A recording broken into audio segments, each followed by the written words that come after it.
Hello everyone, स्वागत है आपका माई क्लास नोट्स पे।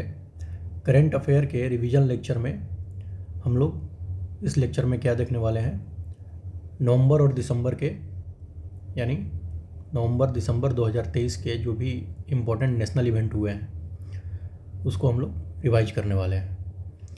देखिए, पहला लेक्चर पहला आर्टिकल हम देखते हैं कि संसद का विशेष सत्र में नए संसद भवन में विधायी कार्य प्रारंभ, और पुराने संसद भवन का नाम अब संविधान सदन रख दिया गया है।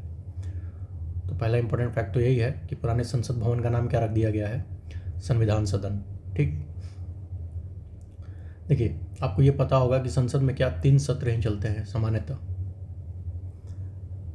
कितना डिफरेंस होना चाहिए 2 सत्रों के बीच में, 6 मंथ से ज़्यादा नहीं होना चाहिए। ठीक, तो 2 सत्र चलाना तो क्या है, संवैधानिक तौर पर ये अनिवार्य है, लेकिन हमारे यहाँ 3 सत्र चलते हैं। पहला है बजट सत्र, दूसरा मानसून सत्र और तीसरा है शीतकालीन सत्र।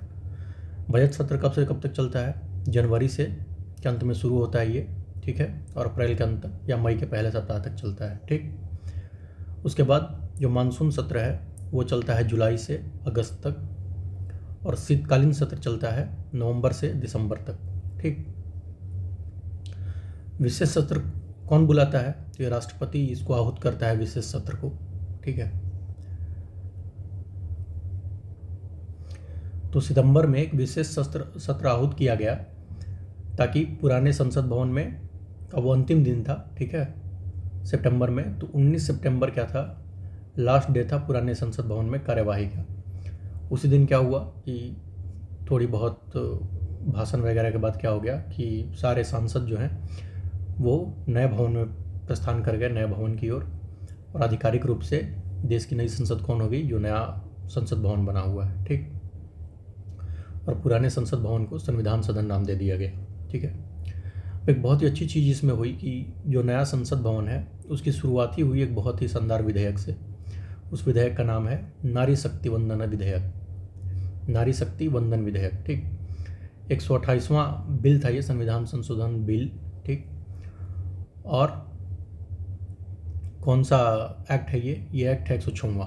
ठीक, यहाँ डिटेल में इसको देखते हैं। महिला आरक्षण अधिनियम है ये, 106वां संविधान संशोधन अधिनियम एक्ट, और बिल कौन सा था, बिल था 128वां। ठीक है, इसमें क्या है कि महिलाओं के लिए 33% सीटें जो हैं, 33%, वो रिजर्व करने की घोषणा की गई है।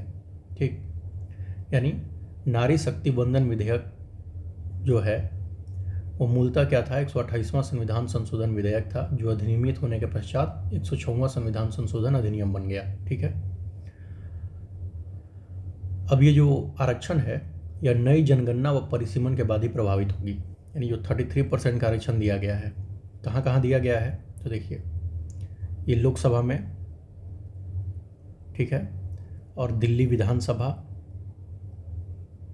के साथ साथ राज्यों की विधानसभाओं को भी इसमें शामिल किया गया है। ठीक है, लेकिन ध्यान रखना है कि ये राज्यसभा में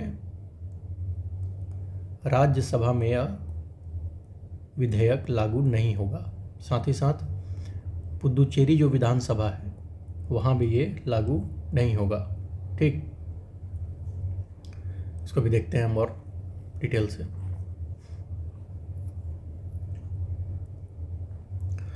तो कब से लागू होगा ये, जब नई जनगणना हो जाएगी और नया परिसीमन हो जाएगा तो उसके बाद ये लागू होगा। ठीक है, शेड्यूल कास्ट, शेड्यूल ट्राइब और ओबीसी की महिलाओं के लिए कोई अलग से प्रावधान नहीं किए गए हैं इसमें।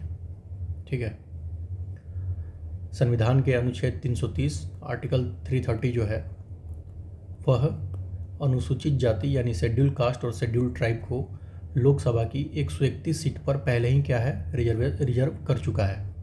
ठीक, तो जो शेड्यूल कास्ट और शेड्यूल ट्राइब की महिलाएं हैं उनको 33% रिजर्वेशन इसी सीट में से, यानी जो पहले से रिजर्व्ड है 131, इसी में से इनको दे दिया जाएगा। ठीक है, इस बात पे थोड़ी शोर शराबा भी हुआ, खासकर ओबीसी महिलाओं को न मिलने की वजह से। ठीक, इसके अलावा देखिए ये जो विधेयक था एक तरीके से ये सर्वसम्मति से पारित हुआ, लेकिन एक पार्टी ऐसी थी जिसने इसका विरोध किया। वो कौन सी थी? असुद्दीन अवैसी की जो पार्टी है AIMIM, ठीक,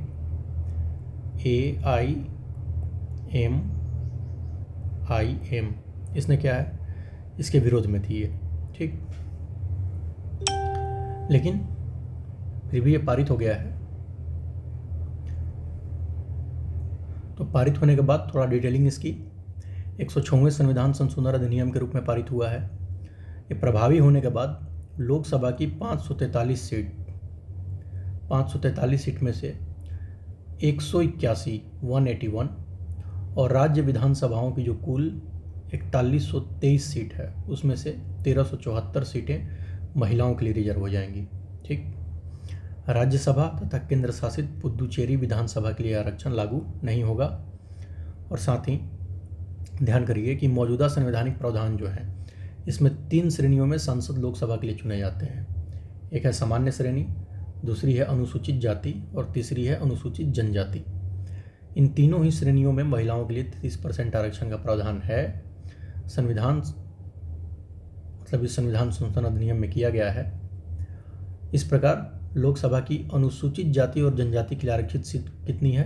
131 है, ठीक है। और 131 में से ही क्या हो जाएगा, 1/3 सीट यानी 33% सीट महिलाओं को दे दी जाएगी, शेड्यूल कास्ट और शेड्यूल ट्राइब के कोटे वाली, ठीक। अच्छा देखिए, जब नया परिसीमन होगा तो सीटों की संख्या में भी वृद्धि होगी, ठीक। तो जो आरक्षित सीट है महिलाओं की वो परसेंटेज पे चलेंगी।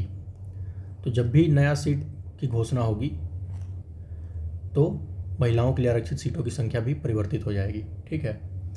इसके अलावा यह जो प्रावधान किया गया है यह सिर्फ और सिर्फ 15 वर्षों के लिए किया गया है। बाद में फिर से इसके लिए किसी कमीशन का गठन किया जाएगा कि इसको आगे बढ़ाना जरूरी है या नहीं है, ठीक। अब थोड़ा सा हम ये देख लेते हैं कि क्या इस आशय का बिल पहली बार लाया गया है। तो नहीं, ये इस आशय का बिल पहली बार नहीं लाया गया है। सबसे पहले जो HD देवगौड़ा की सरकार थी, यूनाइटेड फ्रंट सरकार, ठीक है, इन्होंने 81वां संविधान संशोधन विधेयक लाया था। कब? 1996 में, ठीक है। लोकसभा में समर्थन इसको प्राप्त हुआ था, ठीक है। लेकिन कुछ पार्टियों ने क्या किया, इसका विरोध किया, जिसके चलते इसको स्थायी समिति को संदर्भित कर दिया गया और ये बाद में पारित नहीं हो पाया। फिर अटल बिहारी वाजपेयी की नेतृत्व वाली NDA सरकार आई, ठीक है। इन्होंने भी बहुत बार कोशिश की, जैसे 98 में कोशिश की, 99 में की, 2002, 2003 में भी की, लेकिन ये पारित नहीं हो पाया। फिर 2010 में डॉक्टर मनमोहन सिंह अपने प्रधानमंत्री के कार्यकाल में इन्होंने भी 108वें संविधान संशोधन के रूप में इसको पारित कराने की कोशिश की। राज्यसभा से तो ये पारित हो गया, लेकिन लोकसभा में इस पर मतदान ही नहीं हो पाया, ठीक है। तो अब जाके 27 वर्ष के बाद कुल मिला जुला के महिलाओं को रिजर्वेशन देने की 33% का जो ये स्वागत योग्य विधेयक है वो अब पारित हो चुका है, अधिनियमित हो चुका है, ठीक। चलते हैं हम अगले आर्टिकल की तरफ। देखिए, अगला आर्टिकल भी इम्पोर्टेंट है कि पूरे देश में, मतलब लोकसभा से लेके राज्य विधानसभा के साथ साथ पंचायत और नगर निगम चुनाव, ये सबको एक साथ कराने के लिए एक कमेटी का गठन किया गया है। उस कमेटी का अध्यक्ष कौन है? जो हमारे भूतपूर्व राष्ट्रपति हैं श्री रामनाथ कोविंद, ये इसके अध्यक्ष हैं, ठीक। और इनको ये स्टडी करके बताना है कि ये कितना फिजिबल है एक साथ चुनाव कराना, कितना नहीं। पहले ये चुनाव होते थे एक साथ, लेकिन बाद में क्या हुआ कि केंद्र और राज्य में अलग अलग पार्टी की सरकार बनने से क्या हुआ, थोड़े बहुत राजनीतिक जो टसल हैं वो शुरू हुए, पॉलिटिकल टसल। उसमें क्या हुआ कि कई राज्यों में सरकारें समय से पहले भंग हो गई और ये क्रम टूट गया, ठीक। अब फिर से इसको शुरू करने की कवायद की जा रही है। आने वाले मंथ्स में हम इसको देखेंगे कि इस पर क्या कुछ डेवलपमेंट हुआ है, ठीक है। नेक्स्ट आर्टिकल है कि C-295 परिवहन विमान, क्या है ये? ट्रांसपोर्टिंग विमान है, सामान ढोने वाले। इनको अब भारतीय वायुसेना में शामिल किया जाएगा। कहाँ की हैं ये? यूरोपीय कंपनी है, विशेषकर स्पेन की, ठीक है। इसको स्पेन से आयात किया जाएगा कितने? 16, ठीक। और बाकी की जो 40 हैं वो बनाएगा कौन? टाटा एडवांस सिस्टम लिमिटेड, ठीक है। गुजरात में इसका उत्पादन किया जाएगा और 2026 तक उम्मीद है कि टाटा इसको बना लेगी, ठीक। तो 16 इसको स्पेन से निर्यात मतलब आयात करना है और 40 देश में बनाना है, ठीक है। ये आपके सामने स्क्रीन पर दिख रहा है। ट्रांसपोर्टिंग विमान है C-295 और ये इसके पहले इंडिया के पास कौन सा था ट्रांसपोर्टिंग विमान? एवरो 748, एवरो 748, ठीक। अगला आर्टिकल देखते हैं। देखिए, प्रोजेक्ट चीता चल रहा था देश में, 1 वर्ष पूर्ण हो गया इसका प्रोजेक्ट चीता का, ठीक है। 2022 में शुरू किया गया था ये प्रोजेक्ट चीता। और आपको पता होगा सितंबर में नामीबिया से 8 चीते लाए गए थे, ठीक। और फिर फरवरी में 12 चीते कहाँ से लाए गए थे? दक्षिण अफ्रीका से। और इनको कहाँ रखा गया था? मध्य प्रदेश के कुनो नेशनल पार्क में, जो श्योपुर डिस्ट्रिक्ट में है, श्योपुर, ठीक है।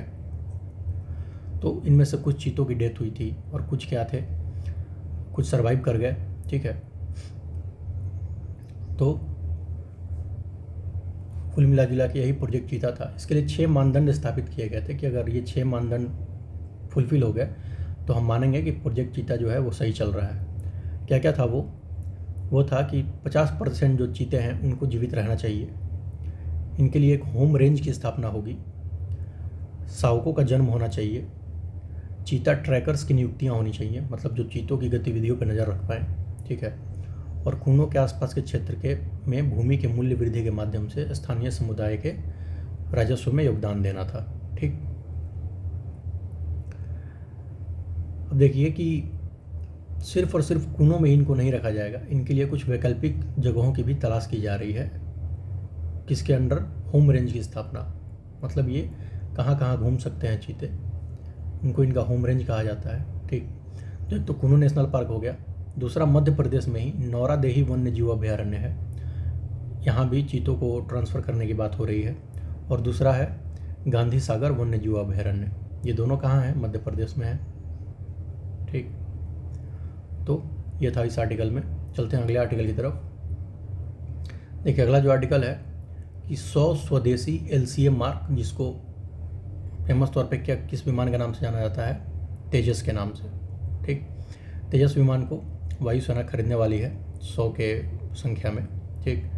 ये किसके रिप्लेसमेंट है? ये है MiG-21 के रिप्लेसमेंट। आपको आए दिन समाचार पत्रों में ये देखने को मिल रहा होगा कि MiG-21 काफ़ी ज़्यादा दुर्घटनाग्रस्त हो रहे हैं। रीज़न ये है कि काफ़ी पुराने हो चुके हैं। तो इनको रिप्लेस किया जाएगा किससे? तेजस विमान से। तेजस विमान की जो मैन्युफैक्चरिंग है वो 65% जो सामग्री इसमें यूज की गई है वो स्वदेशी है, ठीक। कौन निर्माण कर रहा है इसका निर्माण कर रहा है हिंदुस्तान एरोनॉटिक्स लिमिटेड, ठीक है। हिंदुस्तान एरोनॉटिकल लिमिटेड, HAL, ठीक। बस, और कुछ खास नहीं है इसमें। आगे चलते हैं। देखिए, चंद्रयान और आदित्य L1, एक चंद्रमा के लिए, एक सूरज के लिए, ये हमने लॉन्च कर दिया है। अब 2026 में एक और जो महत्वाकांक्षी परियोजना है, नाम उसका है समुद्रयान, उसको लॉन्च किया जाना है, ठीक। किस मंत्रालय की योजना है ये भू विज्ञान मंत्रालय की योजना है, ठीक है। और इसमें समुद्र में 6000 मीटर की गहराई में जाके अनुसंधान करना है। आपको पता है कि समुद्र के सीबेड में यानी गहराई में क्या मिलता है? पॉलीमेटालिक न्यूडल्स मिलते हैं, पॉलीमेटालिक नोड्यूल्स, ठीक। ये क्या है बेसिकली? ये कोबाल्ट, निकेल और मैंगनीज, ठीक है। इनके जैसे धात्विक खनिजों के क्या है? छोटे छोटे ऐसे आपको रॉक्स मिलेंगे जिसमें छोटी छोटी से ऐसी संरचनाएं बनी रहती हैं। उनको निकाल के उससे कोबाल्ट, निकेल और मैंगनीज का निष्कर्षण किया जा सकता है, ठीक।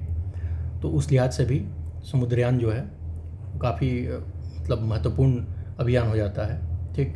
इसके लिए एक विशेष प्रकार की पनडुब्बी बनाई गई है। उस पनडुब्बी का नाम क्या है? पनडुब्बी का नाम है मत्स्य 6000, मत्स्य 6000, ठीक। ये आपके सामने रही स्क्रीन पे, ठीक।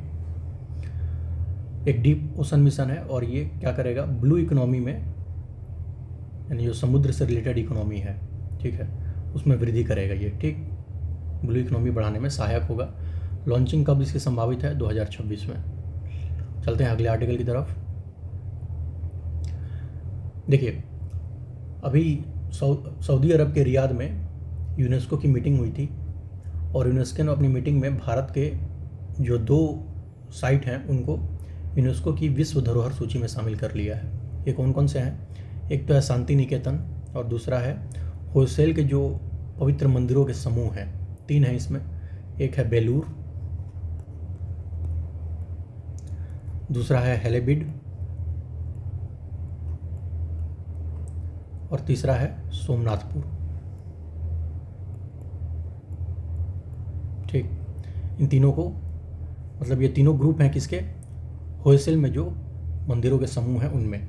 तो इन 2 को शामिल कर लिया है किसने? यूनेस्को ने विश्व धरोहर सूची में। और अब संख्या कितनी हो गई है विश्व धरोहर सूची में भारतीय स्थलों की? 42। ठीक, 42 हो गई है। तो थोड़ा बहुत एक बार देखते हैं कि शांति निकेतन और ये होयसल वगैरह में क्या डिटेलिंग है।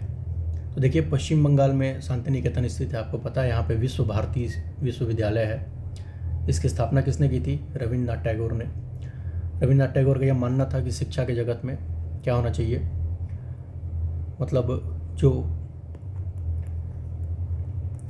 नवीन जो अभिरुचियां हैं, ठीक है, मतलब स्टूडेंट्स को ये परमिशन होनी चाहिए कि वो अपने इंट्यूशन के बेसिस पे नई नई चीज़ों को एक्सप्लोर कर पाएँ। ठीक है, यानी लकीर का फ़कीर बनने में भरोसा नहीं करते थे रविन्द्रनाथ टैगोर। इसलिए एजुकेशन में इन्होंने एक नया मानदंड स्थापित करने के लिए विश्व भारती विश्वविद्यालय की स्थापना की थी। बेसिकली पहले ये स्कूल था, ठीक है, और ये रविन्द्रनाथ टैगोर ने इसकी स्थापना की थी। दूसरा क्या है कि होयसल के जो पवित्र मंदिर समूह हैं ये कहाँ है? कर्नाटक में है। ठीक, हमने डिस्कस कर लिया कि इसमें कौन कौन से हैं। तीन है इसमें। एक तो ये सामने बेलूर, दूसरा है हेलेबिड और तीसरा है सोमनाथपुर। ठीक, तो 42 जो साइट हैं, 42 साइट में देखिए 34 जो हैं वो क्या है? सांस्कृतिक स्थल हैं, कल्चरल प्रॉपर्टीज हैं। 7 क्या हैं? वो नेचुरल हैं और एक क्या है? वो मिश्रित है, मिक्स्ड है। कंचनजंगा जो 2016 में इसको शामिल किया गया था, ये एकमात्र मिश्रित स्थल है किसका? भारत का। ठीक है, 2021 में गुजरात का जो कच्छ जिला में धौलावीरा है उसको शामिल किया गया था। कब? 2021 में। ठीक है, तब जो संख्या हो गई थी 40 हो गई थी और अब फिर से 2 को शामिल कर लिया गया है, तो कुल संख्या कितनी हो गई? 42। ठीक है, आपको पता है होयसल जो है दक्षिण भारत का एक प्राचीन राजवंश था। ठीक है, इनकी राजधानी पहले क्या थी? पहले थी इनकी बेलूर और बाद में ट्रांसफ़र कर दिया इन्होंने हेलेबिड में। ठीक, तो थोड़े से ये 42 जो भी हैं हमारे यहाँ उनको एक नज़र देखते हैं, लेकिन उसके भी पहले थोड़ा सा ये देखिए कि सबसे ज़्यादा यूनेस्को के वर्ल्ड हेरिटेज साइट में शामिल स्थल जो है वो कहाँ है? वो इटली में है। कितने? 59। ठीक है, उसके बाद 57 है कहाँ के? चीन के। चीन के 57 है और 59 कहाँ के हैं? इटली के। भारत के कितने हैं? 42। तो एक बार फटाफट देख लेते हैं। देखिए, आगरा का किला है, ताजमहल है, अजंता की गुफाएं जो महाराष्ट्र में है, एलोरा की गुफाएं महाराष्ट्र, सूर्य मंदिर कोणार्क, महाबलीपुरम तमिलनाडु, गोवा का चर्च एवं कॉन्वेंट, खजुराहो का जो स्थित मंदिर है वो मध्य प्रदेश में जो है, कर्नाटक का हम्पी मंदिर, उत्तर प्रदेश में फतेहपुर सीकरी, एलिफेंटा की गुफाएं महाराष्ट्र, बृहदेश्वर मंदिर तंजौर। अब ध्यान दीजिए कि बृहदेश्वर मंदिर 2004 में क्या हुआ कि चोलकालीन जो मंदिर हैं, ठीक है, इनको भी क्या दे दिया गया? यूनेस्को का वर्ल्ड हेरिटेज साइट का दर्जा दे दिया गया। तो ये अलग से नहीं दिया गया है, ये बृहदेश्वर मंदिर जो तंजौर में है तमिलनाडु में, उसी के क्या है, ये एक्सटेंशन के रूप में इसको शामिल किया गया है। यानी चोल मंदिर जो शामिल हैं वो किसके एक्सटेंशन के रूप में शामिल हैं? ये शामिल हैं बृहदेश्वर मंदिर के एक्सटेंशन के रूप में। ठीक, उसके बाद पट्टाडकल जो है कर्नाटक में वो भी है, मध्य प्रदेश का सांची स्थित बौद्ध स्मारक, हुमायूं का मकबरा दिल्ली, कुतुब मीनार दिल्ली और mountain railway Darjeeling Himalayan railway. अब इसमें भी क्या है? एड ऑन है। देखिए, एक तो कालका शिमला जो रेलवे चलती है, कालका शिमला, जिसको फेमस तौर पे क्या बोलते हैं? Toy train. ठीक, इसके अलावा पश्चिमी घाट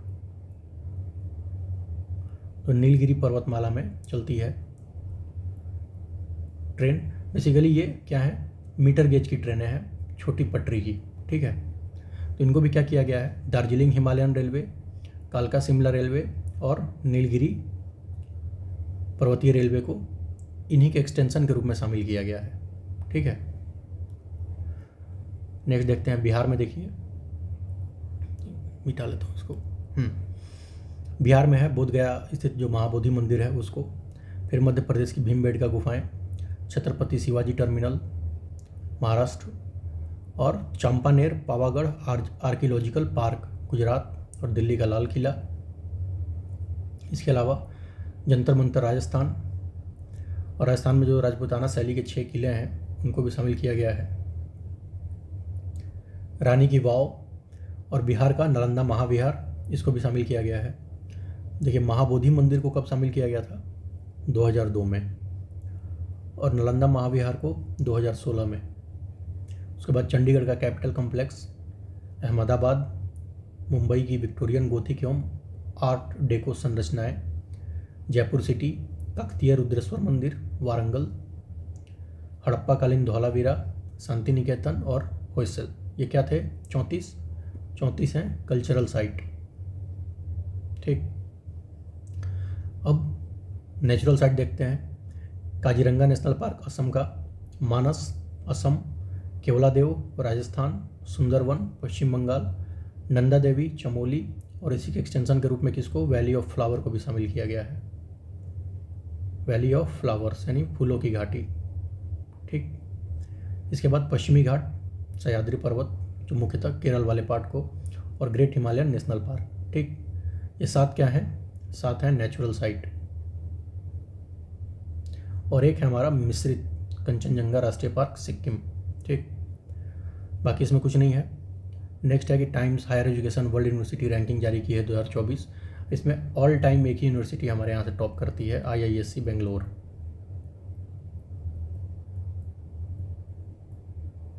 हमारे यहाँ के 91 यूनिवर्सिटी इसमें शामिल हैं, जिसमें पहले नंबर पे कौन है, IISc बेंगलोर, ठीक।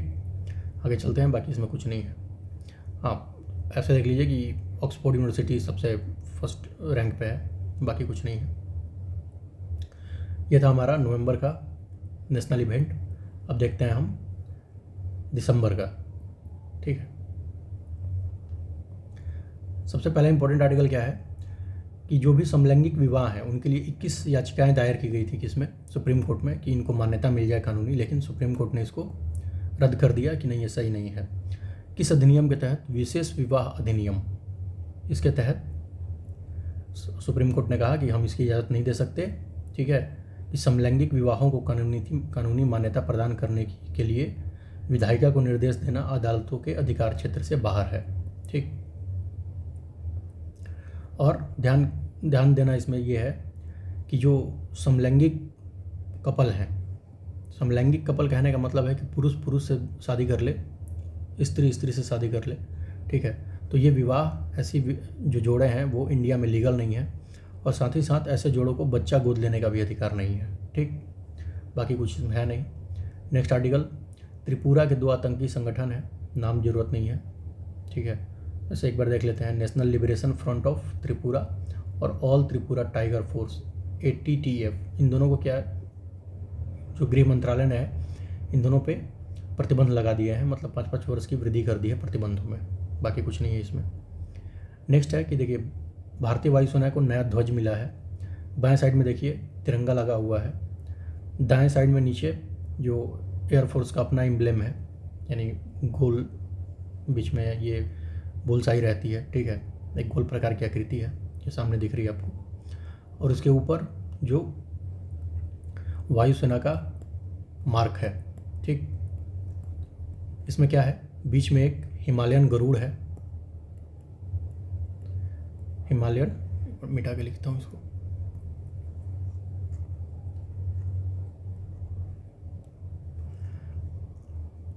गरुड़ है हिमालयन, ठीक। इसके नीचे लिखा हुआ है सत्यमेव जयते। यहाँ पे अशोक स्तंभ पे जो शेर हैं उनकी आकृति बनी हुई है, ठीक। इसके साथ साथ इसमें जो आदर्श वाक्य है किसका, वायुसेना का, क्या है, नभः स्पर्श दीप्तम, यानी touch the sky with glory, ठीक है, मतलब आकाश को छुओ गर्व के साथ। ये कहाँ से लिया गया है, ये भागवत गीता से लिया गया है, ठीक। तो ये सारे इसमें क्या है, इस नए फ्लैग में इन चीज़ों को शामिल किया गया है, ठीक। बस और कुछ नहीं है इसमें, आगे चलते हैं। देखिए, बिहार में जातिगत जनगणना के आंकड़े जारी कर दिए गए हैं। जनवरी में शुरू हुआ था, ये जनगणना शुरू हुई थी, ठीक। बीच में बहुत उठापटक हुई, लेकिन फाइनली सुप्रीम कोर्ट ने कहा कि नहीं, ये ठीक है, कर सकते हैं। तो ये जारी हुए हैं। उसमें इसमें देखिए कि जो पिछड़ा वर्ग है उसकी परसेंटेज कितनी है, 27%, 27 पॉइंट समथिंग, मतलब ओबीसी, ठीक। और ईबीसी कितना है, ईबीसी है 36%, शेड्यूल कास्ट 19.65%, शेड्यूल ट्राइब 1.68% और अनरिजर्व जो है वो कितने हैं, 15%, ठीक। धर्म के आधार पर देखें तो सबसे ज़्यादा हिंदू पॉपुलेशन है, उसके बाद मुस्लिम, फिर ईसाई, फिर सिख, उसके बाद बौद्ध और जैन, ठीक। जाति के आधार पर सबसे ज़्यादा यादव 14.27%, फिर रविदास 5.25%। सिमिलरली, मतलब एक तो इम्पोर्टेंट यही है कि सबसे ज़्यादा कास्ट को याद कर लिया जाए, और अगर देख लिया जाए तो सबसे कम क्या है, कायस्थ हैं 0.6%, ठीक। बस और कुछ इम्पोर्टेंट नहीं है इसमें। अब ये कुछ राज्यों में चुनाव हुए थे, हमारे किसी काम का नहीं है। एक सबसे इम्पोर्टेंट बढ़िया आर्टिकल यहाँ पे है, देश में सबसे ऊंचा राष्ट्रीय ध्वज कहाँ फहराया गया है, तो अमृतसर के पास जो अटारी बॉर्डर है वहाँ पे, कितना, 418 फीट। और ये बड़ी मज़ेदार इसकी इंसिडेंट है। मज़ेदार क्या इंसिडेंट है, देखिए सबसे पहले यहाँ पे अब जो झंडा फहराया गया था, तिरंगा, वो 360 फीट का था। तो पाकिस्तान ने क्या कर दिया कि 400 फीट का झंडा फहरा दिया अपना। तो बाद में जो हमारा national highway authority of India है, NHAI, इसने बोला कि तुमसे 18 फीट ज़्यादा हम फहराएंगे, 418 फीट, ठीक। तो 418 फीट का झंडा कहाँ फहर रहा है अपना, फहर रहा है अटारी बॉर्डर पे, अमृतसर के पास, ठीक। करीब करीब 40 मंजिला अगर मकान बने उतनी ऊंचाई है इसकी, ठीक। और इसका जो पोस्ट है, मतलब सबसे ऊपर यहाँ पे सर्विलांस सिस्टम की भी व्यवस्था की गई है कि यहाँ से आप आसपास नज़र दौड़ा सकते हैं कि कहीं से कोई इन्फिल्ट्रेशन तो नहीं हो रहा है, ठीक। तो ये था, ये न्यूज़ थी। नेक्स्ट है कि राजस्थान में 3 नए जिलों के गठन की घोषणा, ये हमने ऑलरेडी डिस्कस कर लिया है, हमारे काम का नहीं है। नेक्स्ट इंपॉर्टेंट आर्टिकल है कि देखिए प्रोजेक्ट उद्भव, ये सिंपल पूछा जा सकता है कि प्रोजेक्ट उद्भव किससे रिलेटेड है। तो देखिए जो पुरानी युद्ध कौशल थे, जैसे जो तमिल दार्शनिक हैं तिरुवल्लुवर, उनकी एक रचना है कौन सी, तिरुवक्कुरल, ठीक। इसमें क्या है, युद्ध से संबंधित ज्ञान भी है कि मतलब युद्ध कैसे किया जाना चाहिए, कौन कौन से व्यू रचना होनी चाहिए। इसके अलावा चंद्रगुप्त मौर्य, ठीक, सम्राट अशोक और जो चोल साम्राज्य है, चोल राजा, इन सब की युद्ध नीति क्या होती थी, व्यू कौशल क्या होता था, इसको स्टडी करने के लिए कौन स्टडी करेगा, भारतीय सेना इसको स्टडी करेगी, ठीक। और इसमें से अच्छे तत्वों को अपने व्यू रचना में शामिल करेगी, ठीक। तो इसके लिए कौन सा एक प्रोजेक्ट चलाया गया है, उसका नाम है प्रोजेक्ट उद्भव, ठीक है। रक्षा मंत्रालय का प्रोजेक्ट है और कुछ है नहीं इसमें। नेक्स्ट देखिए प्रोजेक्ट चला था, प्रोजेक्ट 15B। क्या बनेगा इससे, इससे बनेगा युद्धपोत। ध्यान रखिएगा, बार बार एक क्वेश्चन पूछा जाता है, प्रोजेक्ट 75। प्रोजेक्ट 75 में हम पनडुब्बी निर्माण करते हैं, ठीक। लेकिन ये क्या है, ये प्रोजेक्ट 15B है, इसमें युद्धपोत का निर्माण करना है, यानी वारक्राफ्ट का, ठीक। कौन बना रहा है इसको, प्रोजेक्ट 15B को कौन लीड कर रहा है, इसको बना रहा है Mazagon Dock Shipbuilders Limited, ठीक, ये बना रहा है। ये जो प्रोजेक्ट 15B है, इसमें जो जहाज़ें बनेंगी, पानी की जहाज़ें, उनका नाम क्या होगा, उनको कहा जाएगा विशाखापट्टनम श्रेणी की, ठीक। बेसिकली अलग अलग नाम रख दिया जाता है कि ये इस श्रेणी की जहाज़ है, ये इस श्रेणी की जहाज़ है। तो इस कौन सी श्रेणी की जहाज़ होगी? विशाखापट्टनम श्रेणी की। ठीक है, ये तो डिस्कस कर लिया हमने कि Mazagon Dock Shipbuilders Limited इसको बना रहा है। ठीक, तो न्यूज ये है कि इसका जो चौथा युद्धपोत वो शामिल हो गया नौसेना में। नाम क्या है उसका? इम्फाल नाम रखा गया है चौथे शिप का। और बाकी के 3 हैं, पहला था विशाखापट्टनम, दूसरा था मोरमुगांव और चौथा है इम्फाल, इस श्रेणी का तीसरा है। ठीक, और चौथा कौन सा होगा? चौथा होगा सूरत। ठीक, यहाँ पे इसने हेडिंग गलत डाल दी है, चौथा नहीं तीसरा युद्धपोत इम्फाल जो है नौसेना में शामिल हो गया है। चौथा अभी बनने वाला है, मतलब बन रहा है। उसका जलावतरण कब होगा? 2022 में इसका जलावतरण हो गया है, लेकिन उसको कमीशन नहीं किया गया है अभी। ठीक है, ये कमीशन होगा 2024 तक कमीशन हो जाएगा ये। ठीक, तो 4 कौन कौन से हैं? पहला है विशाखापट्टनम, दूसरा है मोरमुगांव, तीसरा इम्फाल है और चौथा है सूरत। ठीक, देखते हैं अगला आर्टिकल। देखिए नेक्स्ट जो आर्टिकल है वो कह रहा है कि गगनयान मिशन जो हमारा लॉन्च होने वाला है, मानव युक्त अंतरिक्ष मिशन है ये। ठीक है, इसरो का। इसमें एक चरण आता है टेस्ट व्हीकल अबॉर्ट मिशन। ये होता क्या है बेसिकली कि जो भी आप माने चलिए कि मानव गया है, जो भी ह्यूमन है रॉकेट में, वो रॉकेट से अलग हो जाए। ठीक, और वापस पृथ्वी की ओर आना शुरू करे अलग होके। ठीक है, इस पूरे प्रक्रिया को क्या नाम दिया गया है? टेस्ट व्हीकल अबॉर्ट बोलते हैं इसको, टेस्ट व्हीकल अबॉर्ट मिशन।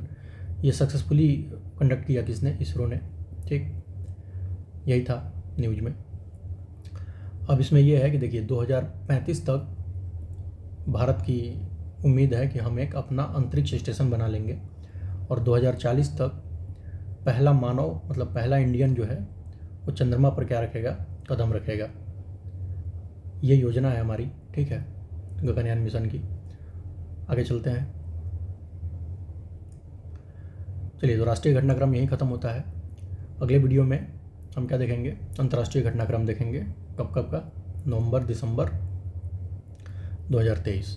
ठीक, तो थैंक यू वेरी मच।